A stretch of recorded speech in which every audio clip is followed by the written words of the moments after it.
Hello and welcome to For Azeroth, a special bonus episode. I'm your host, Sean, and I'm joined today by the GM and raid lead of one of the world's top guilds, Consequence. Thanks for joining us, Marsh. Yep, thanks for having me. I want to jump right into it, get right down to the nitty gritty. Who are you, Marsh? And how did you find your way into the World of Warcraft? So, I grew up as a normal kid. Went to college. I did a lot of competitive gaming as well as other things. Um, League of Legends, StarCraft 2, was ranked highly in both those games. My high school friend reached out to me and is like, "Hey, do you want to play WoD casually?" And I didn't even know what WoW was really because my parents wouldn't let me play a game that cost $15 a month. Um, so I joined a guild, and I just have no idea what's happening. They're a heroic raiding guild. I play a druid because I'm like, hey, I want to tank, but I guess I just will play a druid because it can play the other stuff. I tank heroic my first time ever stepping in a raid. Goes horribly. They make me swap to feral druid, and I'm using strength weapons and pots as a feral druid. Um, so I'm with that, and they just stuck with me. And so that happened in WoD, and beginning of WoD is a heroic guild, and the end of WoD, it was like a world like 800 guild. And I was like one of the best players in there already. The raid leader goes to a rival guild. This is when servers were more competitive with each other, and then they asked me the raid lead. I swapped to hunter, and then from there I've took that guild to the higher end, and here we are. Is, I switched to consequence eventually. That guild died, and now here we are. I was going to ask, was that the origin of No, Consequence? no. So if you want to talk about the origin, we can. That was a guild called Coast to Coast on Emerald Dream, which is an RP server, world PvP legit. That guild was run by a bunch of West Coast skater bros, and I'm like an East Coast, like complete opposite of that. So eventually they just quit. I go right into the U.S. top 50. It's very toxic. It's really intense. And then I'm just like, this is too much for me. So I was planning to quit the game, but someone reached out to me. He's like, "Do you want to join Consequence?" It's like a casual raid team I joined, and they picked me up as a player, and I instantly became the raid leader. And then throughout like 8, 9 years, we went from like not even getting CE in that guild. The second I get there, we get CE, and just it's an uphill swing from there. Love that. So Without getting into details on specific individuals or events, can you give us sort of like just paint the picture of what you mean by toxic? How that world, the US 50 Guild was a not a good spot to be in. yeah, so the Thai end is it's gotten a lot better, um, but I mean we've all probably seen like the Rignaros clips. That's definitely like one swing of it, and the raid lead in that guild I went to, he was like that. I mean he was really intense. I remember vividly we were on Mythic Gul'dan. This is like US 40, US 50. He gets so mad at the Mistweaver monk for messing up, mid pool kicks him out of the guild. Just he dies, kicks him out of the guild right there.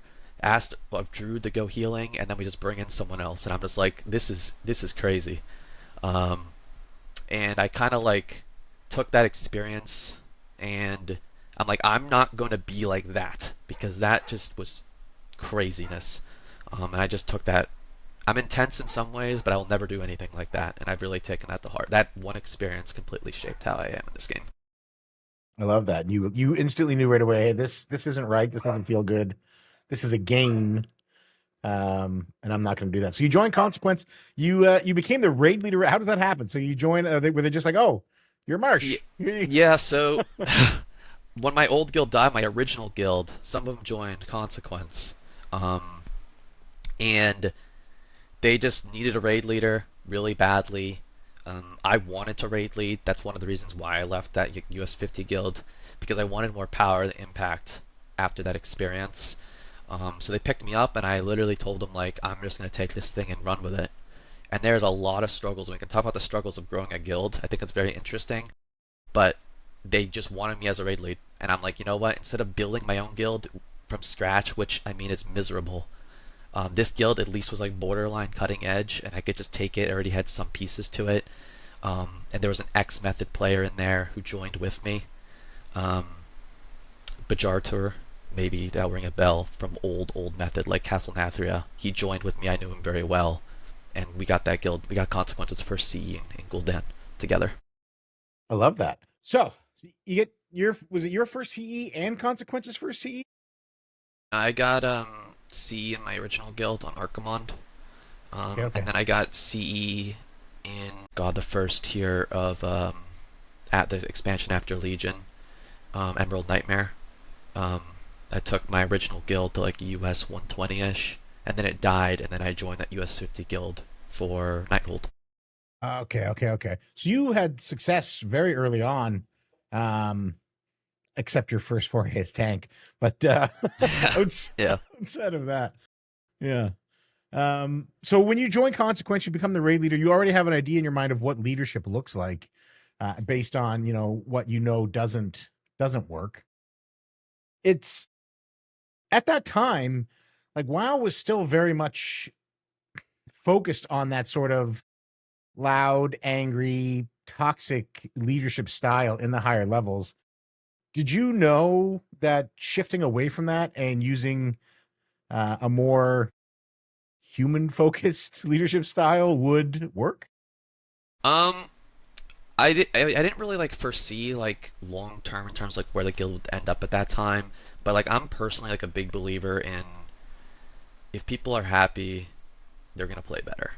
If you're not stressing them out, they're gonna play better. And even though like yelling is flashy and it might have short-term success, I feel like playing in the moment, it's very rare to use that as a tool. Um, so I I didn't like plan my guild to be like, okay, let's be as nice and just grow it. I'm just like really just wanted to continue to be that way when I went through the levels and not turn to the dark side in my opinion and just start getting really angry.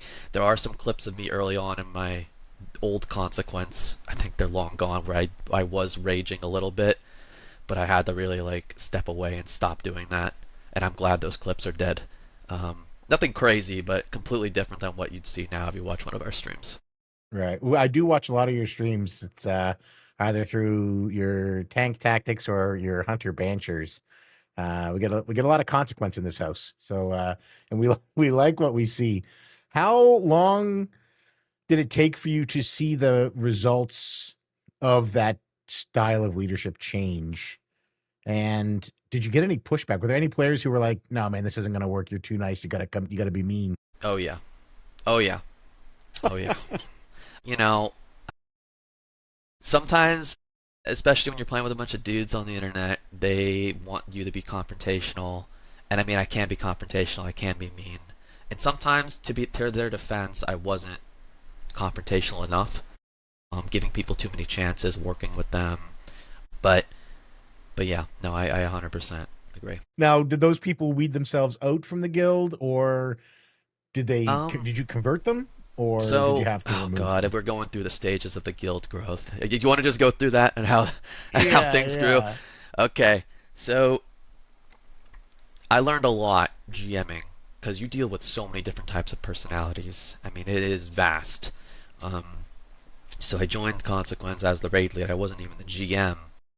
By the end of the second tier, the old GM and me were kind of on the same page, and there was the other officer core group, and they were more like happy with just like being friends and getting CE.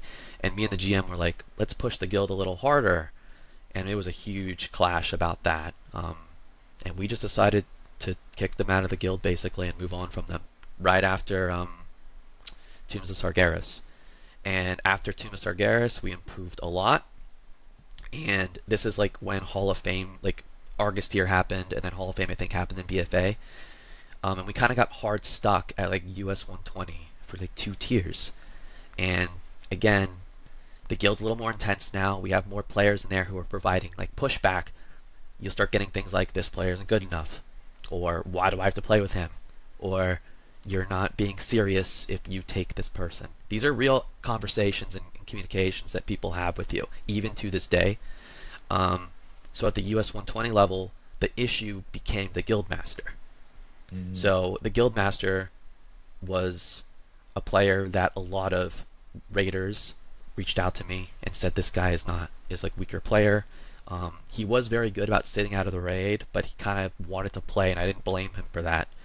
But it got to the point where at the time, the healing officer and me are just like, this is getting too ridiculous because the guild master was kind of losing it a little, and we just completely queued the guild. We actually all left the guild, joined joined another guild, and then the guild master just gave up and gave us the guild back. And that's how I ended up being the GM. I was not the GM until right before that Jaina. I think that was during Jaina or right after Jaina. So like a passive aggressive takeover. I mean, it was a lot coming. Like, I don't want to go through all the details. It is Yeah, it no, is no. vast. But I did not want to be the GM at all. I even kept passing the GM to the old healing officer. Like, please, I do not want this because I know all the responsibility that comes with it. But no, I mean, here we are. He keeps giving it back to me. And then there's an EP, which is the tier after. Um, Again, the same thing happens. The healing group is not good enough. What are we doing with these healers? And all of a sudden, I get a new healing officer in. I remove 3 healers, including the healing officer, and we jump up like 300 ranks or something. Wow. So it takes a lot to like aggressiveness, but like I'm not trying to be toxic when I do it. It's more like Right. business. Like when you preach, we're gonna get better, and you're not seeing those results, um, then you're gonna get pushback like that. Yeah. So How do you what's the expectation? What is the does consequence have a motto? Is there a goal or a slogan? Like when somebody joins a guild, how do they know what to expect? yeah, actually, this is a great question. So when I do an interview with someone, like a guild interview for them to join the guild, the first question I always ask is, what is your goal in the guild? Or what would your goal be in raiding? And then, sometimes I get people in my guild, I want to be a world first raider. I want to raid C at high level. I want to push Hall of Fame. You get a bunch of answers. The guild goal is very, very important. And this is what I advise other guilds to do, because if you don't have a goal in mind, you are going to get people who have different visions, and it's going to cause clashes, and I learned that the hard way. But what we do is just, we want to raid our schedule, no T, um, no added days, and just get the best ranked we can. Very simple, and that's just what it is. I know a lot of guilds at the higher end, they do add a lot of time, they add a lot of days, but I'm older, a lot of the guild's older. I mean, tactics. He's definitely on the older end of Mythic Raiders, I would say.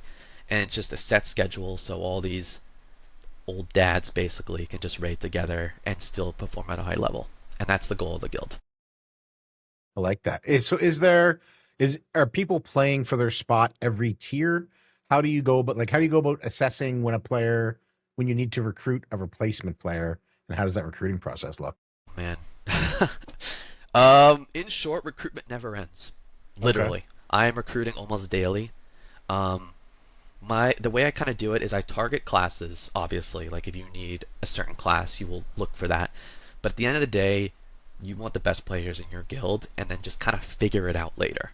It's better to have good players than to have players who are weaker. Um, so even if you recruit, 2, 3, whatever class, maybe one of them can multi-class. Maybe one of them can fill another role for you, and all of a sudden you're just getting more talent in your pool. Um, so yeah, recruitment is a whole different topic. It is a grind, but really just targeting the best players possible, ideally at the positions you need, but not always. And that's why you see a lot of top guilds in the recruitment say, we're recruiting DK, DPS, but all good players apply. It's for that reason. Where do you how do you physically recruit? Are you using the Discord? Are you using Raider.io's just recruitment site? Are you poaching them from other guilds? How do Oh you? yeah, it's full poach. I mean, like, it's poach and word of mouth. So back in the old days in 2020, not that long ago, 2019, people are more loyal to their guilds. So you really had to like work and get people better. Now with Discord and Raider.io having everyone's Discord right there for you, it just turns into just a full poach fest. I mean, it honestly is just pull up logs, look at the top players, look at their throughput? Can they even be competitive in your guild? That's like the first step I look at. Can they be competitive with everyone else? If they can, send them a message. Keep recycling through like 10, 20, 30 people, as many as you can message. Maybe 3 or 4 get back. Um, but yeah, it's mostly just Warcraft logs, WoW progress, word of mouth all the time. I'll ask my guildies, do you know anyone who's really good who wants to join? Do you know any disgruntled raiders who want to join from other good guilds? Um, and what I tell people is, if you're not poaching, someone else will. Like, that's just what it is. That's just what it Okay. is. I used Okay. to be very against poaching, um, but I've learned that when I was passive, someone else would swoop right in. Right. So I dig that. it's yeah, it, ABP always be poaching. it's it's it's it's so ruthless. It's unbelievably ruthless these days. Um, Especially like in the mid level. Um, it's way worse than it used to be. There's a lot of turnover in guilds. Yeah. So We do see a lot of guilds. There's a lot of churn.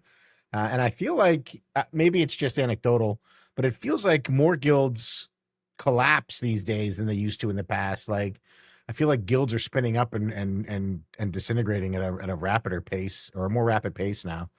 But that might be imagination. What's your turnover like in consequence? So obviously, if you're recruiting, you have to have some people that are either stepping down or leaving on their own, or being asked to leave. So what's that turnover like, tier to tier? my guild always makes fun of me because I say there's low turnover, and they're like, "There's not low turnover," but it kind of is, because when I think of turnover, I think of players who are leaving you for other situations for a Mm-hmm. lot of the time, and that will happen occasionally, but it's very rare. Usually the turnover is kind of done by my hands.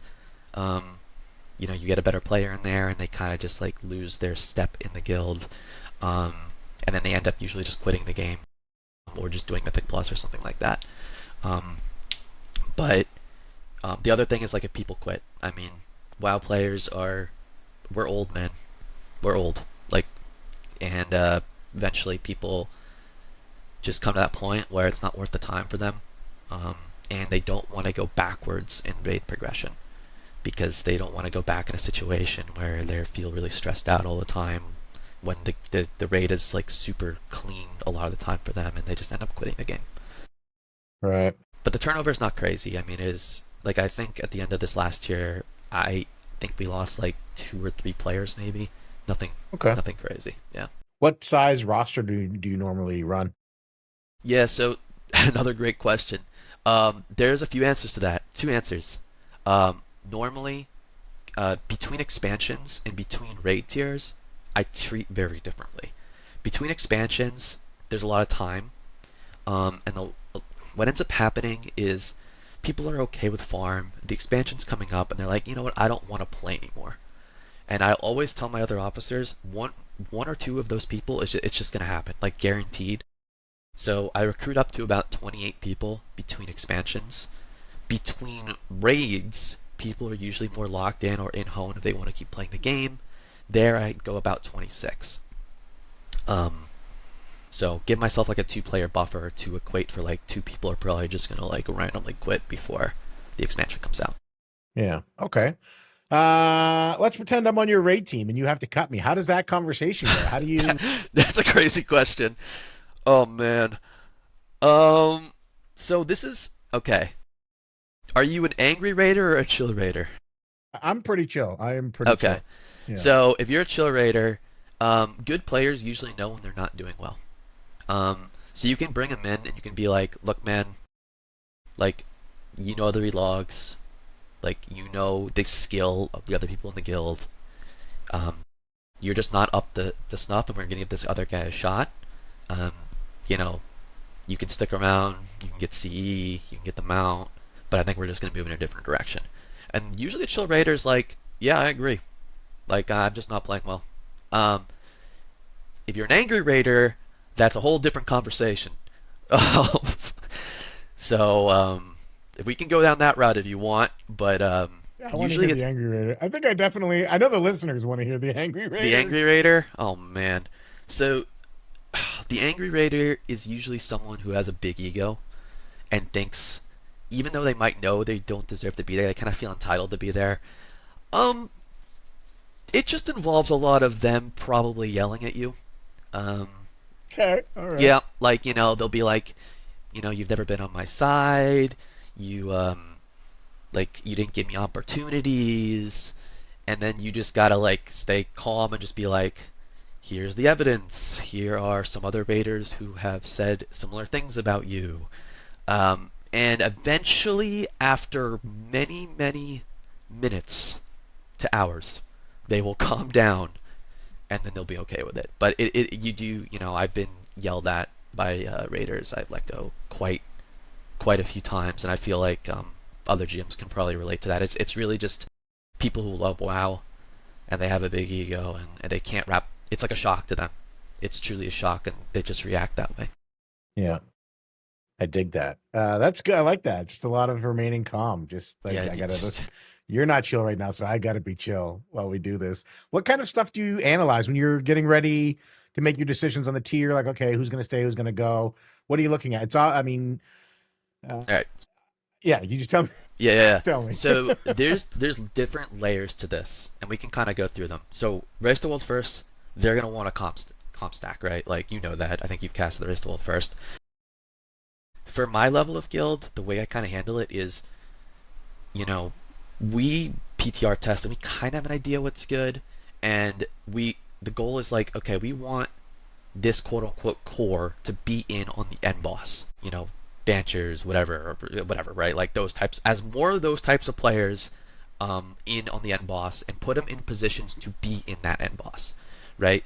You get about 15 to 16 of them, and then you have to fill in the comp requirements that you see in the Race to World first race, and then you can kind of sprinkle in like maybe you have a really good Shadow Priest one trick.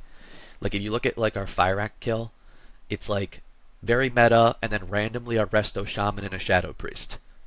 And that's just because they're some of our best players, and they just played Shadow Priest and Resto Shaman.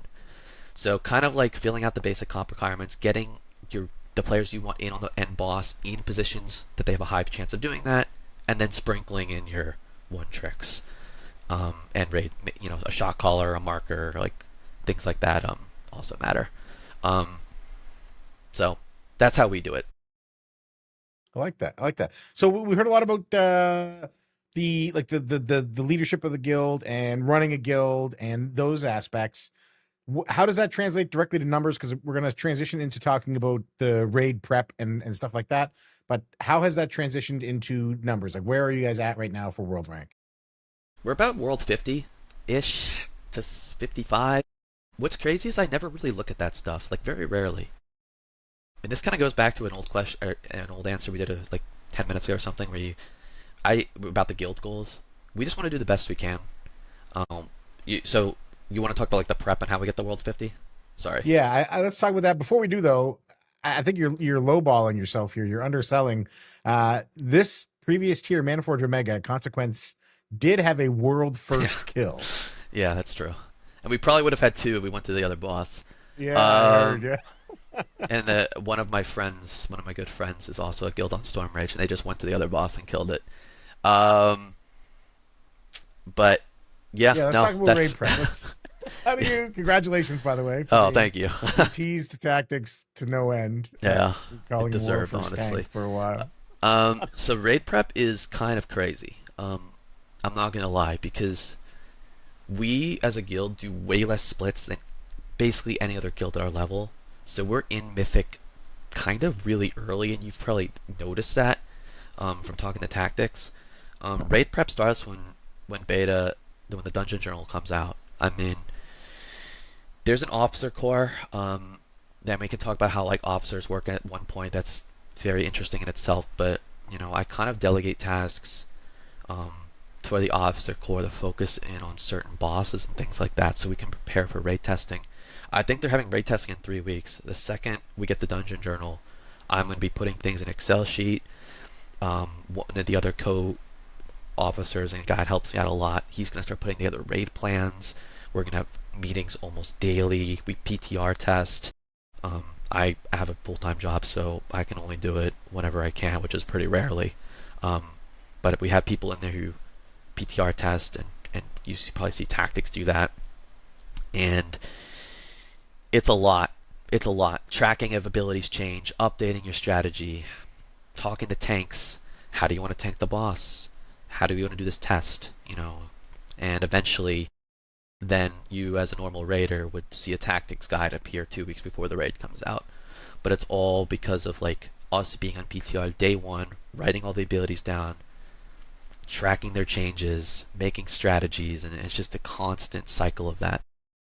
How do you deliver that information and that early strategy to the raid team? It's so the way this works is all our strat talk is completely public for our raiders. We'll be like, we're talking bosses 1 through 3 at 9 p.m. today. If you want to stop by, stop by. And a lot of raiders will stop by. And they will have input, and that's what I kind of expect from raiders. The raiders who don't do that, we have individual channels for bosses. We have like a channel where we just dump whatever we want in there, and then one of the officers will actually consolidate everything that's important and put it in one block or one string into another channel. So I guess each boss channel has 2 channels. But yeah, that's how it's done.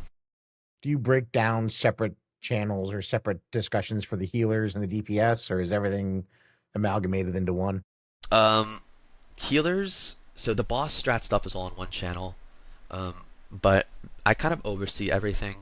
So like, there's a guy in our guild who focuses a lot on healing CGs, what the good healers are, etc. And all our healers kind of talk with each other.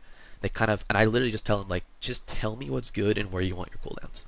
It used to not be that way when I had to do more as a guild master. But now it's like I'm pure delegation. So they do that. Whenever they're done, they tell me, and I basically approve it or disapprove it. Um, the tanks, it's just a 2-man group. I literally just tell them, figure these bosses out. This is how I want it tanked, and then that's it. We just show up the raid testing, and um, they still have to get it approved or disapproved, when we're there. But I kind of, I really trust my tanks. I kind of figured out it's just a 2-man group. The DPS, the Wild West. We actually don't have a healing officer or a tank officer. It's 3 DPS players. I mean, that's what I was talking about. The officer dynamic is very interesting in my guild. Yeah. But we kind of do everything else.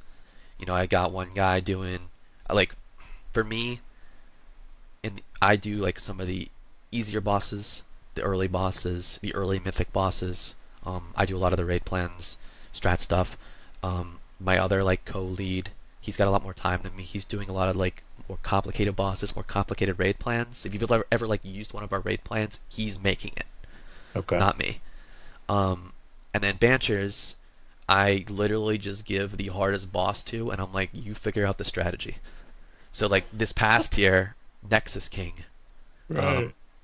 we're like, I have no idea how this works in testing. Like Banchers just figure it out, and he like basically made like a borderline perfect strat. We almost killed it in heroic testing. Um, and he like found out all these little intricacies of like, oh, the dragons actually target you, and it goes clockwise. Like, there's a lot of like small little details that we knew going in the heroic week that a lot of guilds didn't know, and that's why we Right. were able to clear it so quickly. And so I give How, Banchers a lot of those jobs. how does he get that information? Testing and theory craft. Sometimes people are just built different. Sometimes people are just built different. I,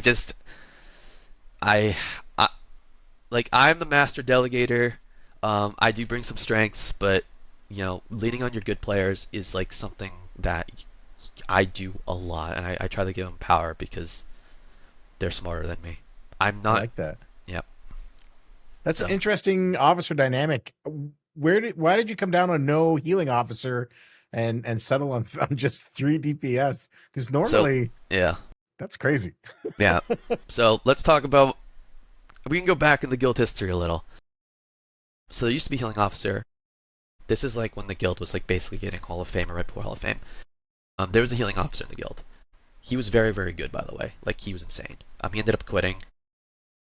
But, like, kind of when I build an officer core, my idea is 2 things. I don't want a bunch of yes men because, like, I need people to push back on me because, like I said, I'm aware that I'm not, like, insane at certain aspects of this game. So I need people to push back on me. And I also need people who do a lot of work and people who are really smart at the game. And the way I do officers work now is who are the 3 players or 2 to 3 players in my guild who are very good at the game and will do a lot of work. And then I just promote them officers. I don't care what role they are. Obviously, they have to say yes to being an officer, even though like sometimes I kind of force it on them. Um, but it's really just performance based and wanting to do it. Um, but like I said, ranks in my guild borderline are useless. So we talk about like officers like doing all this stuff, but honestly, like tactics well. There's other raiders in my guild that you don't know who are very involved with the strategy, and they have as much power as I do with making the strategy. I want them to do that. It's just my Right. job as an officer to take all the work and put it together and then output it. But the more they can do, the better. So even for my trials, like there's a meme in my guild. We had a trial who joined and then got instantly promoted to an officer after 1 tier. So and was handing out loot that tier, by the way. That's So funny.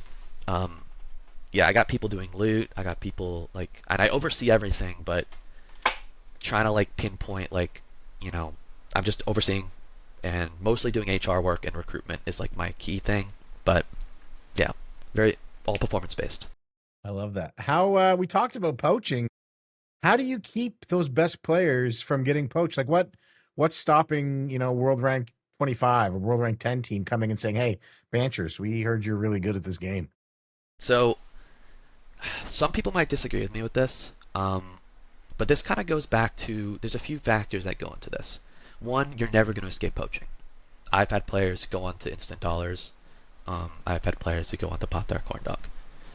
Um, it's more rare in my guild than I think in other guilds, but I don't know 100%. But my big thing is like keep your good players happy. Um, if they're M plusers, maybe give them a trinket and farm. Here you go. Go push your keys. Um, or like things like little things like gestures like that can go a long way. Um, but the other aspect that comes into this is the level of skill between the high-end guilds actually isn't that much. Mm. Obviously, Liquid, Echo, Method, and even Instant Dollar, those types of guilds, they're insane. Like they're just crazy. Um, Once you get past that and you start hitting like some of these like world top 20 guilds, the difference between them and you isn't that much. It's really just raid time. They're in the raid more, they do more splits, and they deserve those ranks, and they are also insane guilds. Don't get me wrong. Mm-hmm. But sometimes like I said with the guild goals, I sell this guild on consistency in hours, consistency in performance, right? So players know what to expect, and if they in the interviews I say if you want to raid 6 or 7 days a week, this is not the guild for you. Right. Um, so I don't really recruit types of players who would potentially do that. And I think that's like another factor here, where like players who might join another guild who adds 5, 6 days a week at the den boss to kill it, the types of players they recruit might be more inclined to move up to guilds to do that are higher ranked. I like that. So you're not just setting the expectation for the player, but you're also cherry picking players that are looking for that same expectation. Let's talk about that for a second, because you mentioned how the skill level at your level is very minimal in most cases, up to the top like 4. But you guys perform extremely well on a fewer day per week schedule. How are you maximizing that? So obviously you've got exceptional raid prep, and everybody being involved helps with that. Is there like post raid analysis along with this? What makes consequence better on less days? Um, so by not raiding as much, you actually have time to analyze more. So yes, our raid prep is insane. I mean, I'm not gonna lie, like it's just it's crazy good. Um, and that is a big factor early in like week 1 and week 2. Other than that though, you know, if you have days off and an extra day or 2 off, you're just grinding logs, you're doing keys, you're getting higher eye level, and that adds up in pull count. It really does. So instead of just face pulling, trying to figure it out, you have an extra day. Oh, this Oceanic Guild went in, they came up with this strat. Let's implement this in our strat. We could be raiding then and wiping, but we cherry pick ideas from other guilds when we're not raiding and then put them in our strategy, and all of a sudden we look like we're doing super well, but all we really did was use the time to take what worked for other guilds and put it in our stuff. So that time between, it's not time in the raid, but your head is still in the raid. You're still thinking about it, preparing, and maybe a little bit of extra gearing in Mythic, a little Mythic Plus grind on the side if you can get it in. I like that. So you say no overtime.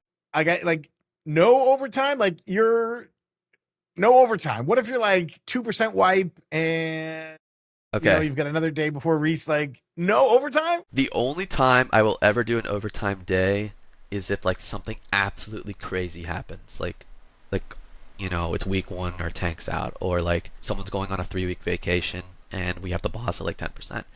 Other than that, raid ends at 12:30 a.m. Eastern. People are literally alt F4'd.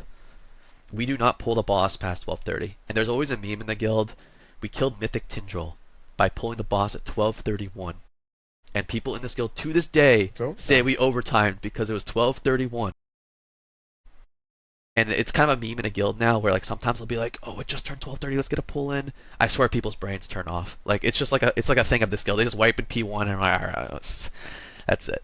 So you'll see, like you watch our streams in the late night, you'll hear me sometimes be like, "Quickly, quickly, quickly!" It's like 12:29. I'm trying to like go, go, go, even though we're like a slow pulling guild traditionally, because I know at 12:30 someone's alt F4ing. Which is fair. I mean, that's how I've always been, but it's a big meme. Yeah. That's funny. I like that. No overtime. No overtime ever. We promise. Mostly, except Tindril. Tindril will forgive. 12:31. I will never. They'll never let me live that down. I love it. What are some of the biggest challenges you faced as the GM or as the raid leader of Consequence? It's like you mean like drama, like in general. Drama or like the hurdles that you had to overcome, stuff like that. Man. And you don't. I don't want like specifics. I'm not gonna call out people individually, yeah. But honestly, man, sometimes people at the end of the day are humans.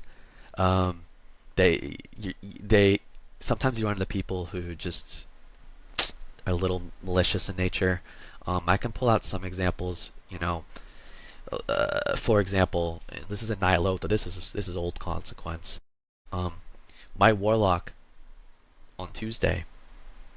This is when the raid opens. Does his Mythic Plus group. Does one pull. Says I want to quit. Quits the whole guild. The first day of Mythic. So, yeah, I was not too happy about that. I'm at work, by the way. Getting spammed messaged. Hey, we don't have a Warlock. Yeah, Warlock just quit on us. What do we do? And then how do you problem solve that is like a huge part of a GM, how to problem solve these issues. Instances of players not liking each other, can also cause a lot of friction. Players who want a lot of raid time when it might not be deserved. Players who aren't team players. It's a lot of like the dynamics of the social part of the game. That is really a challenge. Because at the end of the day, you're dealing with 25 people who have completely different backgrounds for the most part. And that can just cause a lot of strife. Yeah, I mean, we can go over potentially some crazy things that I've had to deal with throughout the years, but I really don't want to call people out directly. Yeah, no, I appreciate that. So we talked about OG Consequence, and how the GM of that guild fell off in skill and eventually had to be replaced. Now, as we age, we all get worse at the game. What happens when we get to that day when Marsh is the one who can't play I mean, I'm going to be anymore honest and with can't you. keep I've up? definitely fallen.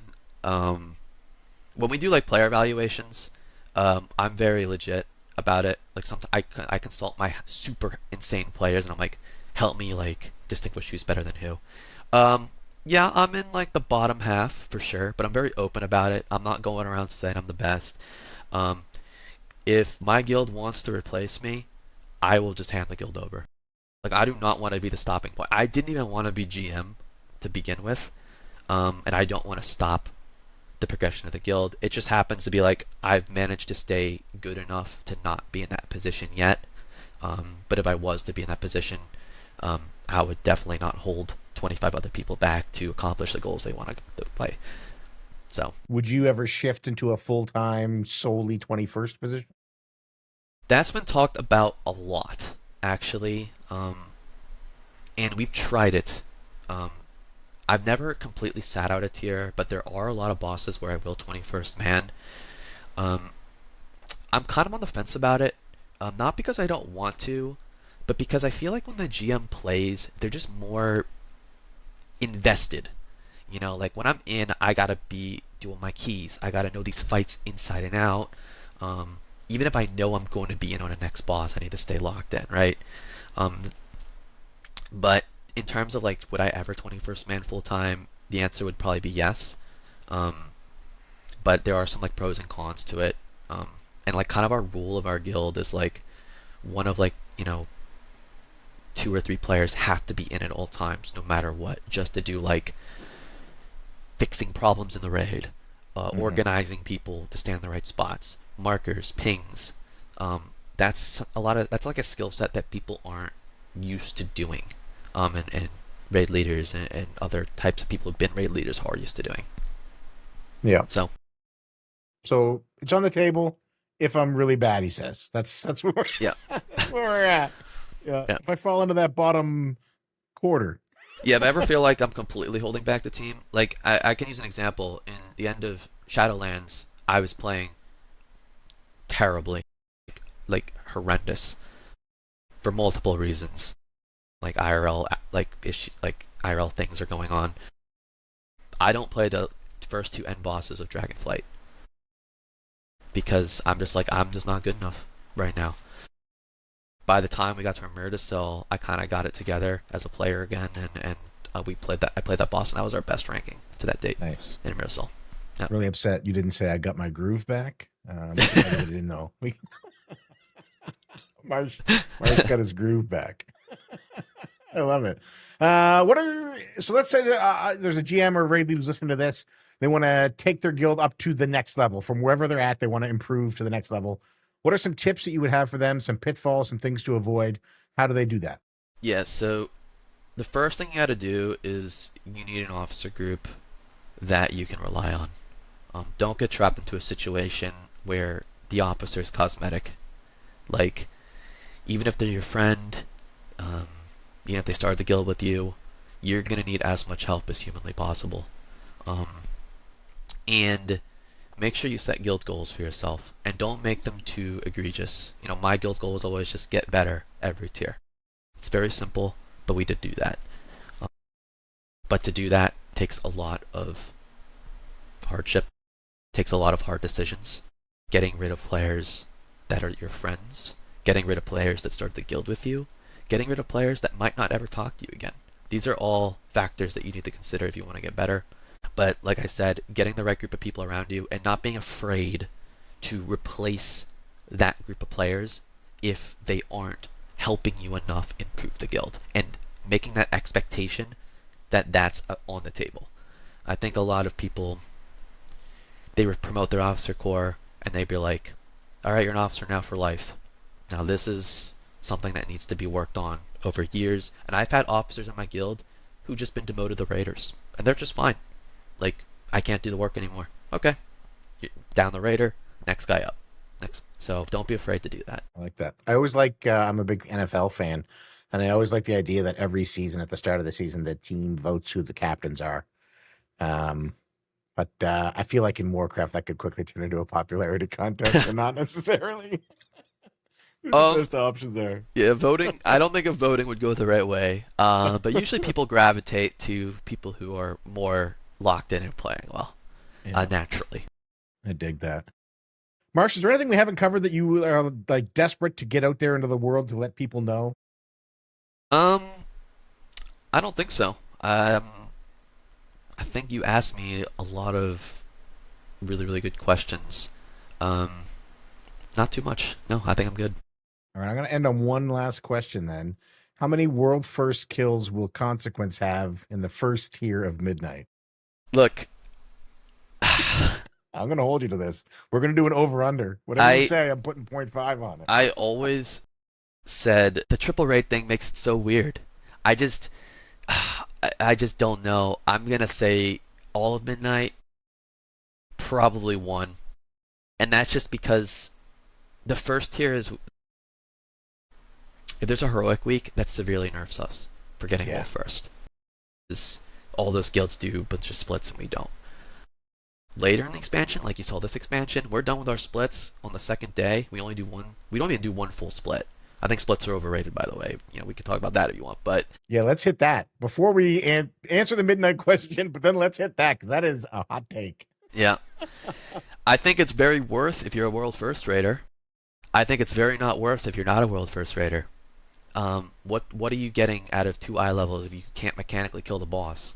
Like, I'm just being honest. I mean, my guild pushes cutting edge content very aggressively. We don't even do one full heroic split. The way we do it is we don't even require ults in our guild. No ults. People have ults kind of naturally. We bring them together. Some mythic clusters come. Whenever we hit a wall in heroic, we'll switch to the other group, and then we'll merge in the 130 man, and that'll be it. But yeah, I think guilds really overestimate the power of splits. Like really, really, really overestimate. And players hate them. It's like, talk about keeping your players happy. Hey, we don't do splits. That's the advertisement. Join Yeah, Consequence. We don't do split. Yeah, I think like as much as I respect us race to world first guilds, they've kind of like set the tone of like splits are so important. We're in them doing it 5 days before we do mythic. They're trying to kill, mythic Dimensius week 2. You do not need perfect gear to kill mythic Luminar week 1. You just don't. Like, I'm sorry, but you don't. So I think that's kind of poisoned the minds. At my level, it's a little different. I think it's slightly more worth at my level, but especially in like that lower Hall of Fame, right behind Hall of Fame level, they're doing 2, 3, sometimes 4 normal splits, and I'm just like, go pull Plexus Sentinel like we did. Yeah, I know we had 19 tier sets because we're very good with our loot, but like, you did not need 19 tier sets to kill that boss. You could have killed it with 0 tier sets. Just go pull the boss and learn its mechanics and have good healing notes and put your best players in. I think people don't do that a lot. They get tunneled on splits and getting the right comp. Put your best players in. Have a good note, have good strategy. Yeah, I like that. Just put the, I mean, that sort of rings true for everything you've said. Officer core, raid comp, last boss. Sure, get as close as you can to that quote unquote meta comp. But if you've got a one trick shadow priest who bangs, put him in. Yeah, It's it does. just, It does not matter. Yeah. Like we've run a Resto Shaman on every end boss for years. It just, your better players will outperform your other player. It's just true. And don't be afraid to put them in, even if they play something cursed. So I dig it. All right, so we're gonna say one mythic 1.5. That's the over under 1.5 world firsts. For I think you put me up by 0.5. Well, we gotta have a 0.5 for the over under. I guess, yeah. Yeah, you're true. If we just went the Soul Binder, we would have just 2-shot that boss.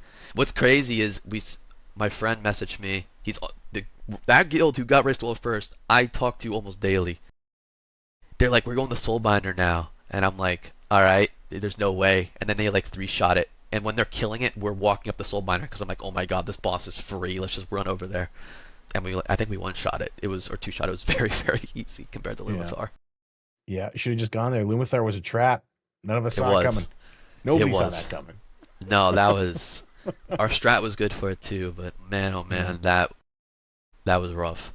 That was rough. Yeah, I dig it. Well, Marsh, sir, congratulations on this tier. Congratulations in advance on next tier. And thank you for taking the time to talk to us here today. I really appreciate it. Yep, everyone, great for having me. Thank you. Can you tell all the listeners where they can find you? I have a Twitch. If you want. Yeah, I could send you my Twitch. I rarely stream. I have a YouTube channel, Andrew T. And it's not Andrew Tate, don't worry. I have a lot of people are like, no, it's just Andrew T. I swear. And I do like raid guides. Not as like defined as tactics and not as visually stunning. It's more for raid leaders to prep how to kill the boss and not be flashy. Like, this is how you do this mechanic and all this flash. It's really just me with a spreadsheet being like, you put this player because of this and this player because of this. So that's where my raid guides. That's where a lot of people know me from. But that and my Twitch, if I ever stream, which is like maybe 3 times a year. Have both of those links in the description of either the video or the audio version of this podcast, whatever you're consuming.